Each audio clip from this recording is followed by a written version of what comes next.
আজকে তোমাদের সাথে শেয়ার করছি বেগুন দিয়ে ইলিশ মাছের ঝোল। তার জন্য ওভেনে একটা কড়াই বসিয়ে দিয়েছি, ওর মধ্যে দিয়ে দিচ্ছি বেগুন, কেটে রাখা বেগুন।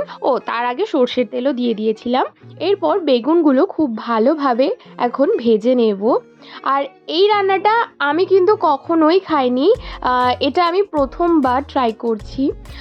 আমি মানে ওই ইলিশের ঝাল বা ভাপা এগুলো খেতেই অভ্যস্ত, কিন্তু মা রিকোয়েস্ট করেছিল প্লিজ একবার খেয়ে দেখ কেমন লাগে।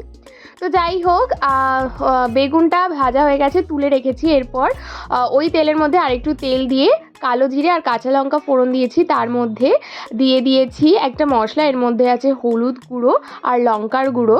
এই দুটো মশলা একটু জল দিয়ে ভালো করে মিশিয়ে রেখেছিলাম। তারপর ওটা দিয়ে একটু কষিয়ে নিয়ে এখন দিয়ে দিচ্ছি জল। এই রান্নাটা কিন্তু ভীষণ সিম্পল আর ভীষণ ইজি, তোমরা কিন্তু এটা খুব তাড়াতাড়ি করে বানিয়ে নিতে পারো। আর আমি এটা খেয়ে বুঝতে পেরেছি এটার টেস্ট কতটা। এটা ঢাকা দিয়ে একটু ফুটে ওঠার পর এর মধ্যে দিয়ে দিচ্ছি ইলিশ মাছগুলো দিয়ে একটুখানি নাড়িয়ে চাড়িয়ে নিয়ে আবারও এটা ঢাকা দিয়ে রেখে দেবো। একটু মাছটা যতক্ষণ একটু কুক হয়ে যাচ্ছে ততক্ষণ রেখে দেবো। যেটা বলছিলাম, এই মাছটার টেস্টটা এত সুন্দর হয়, সত্যি বলছি, আর খুব ঝটপট হয়ে যায় তৈরি। তো দেখো এখানে ইলিশ মাছটা কিন্তু ভালোভাবে সেদ্ধ হয়ে গেছে।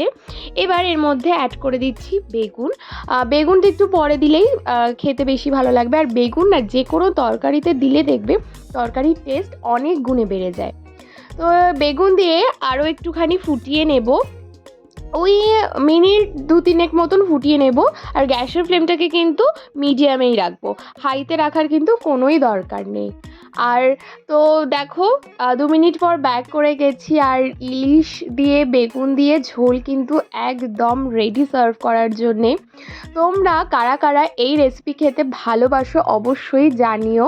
আর ভিডিওটা ভালো লাগলে অবশ্যই লাইক কমেন্ট শেয়ার করতে একদম ভুলো না।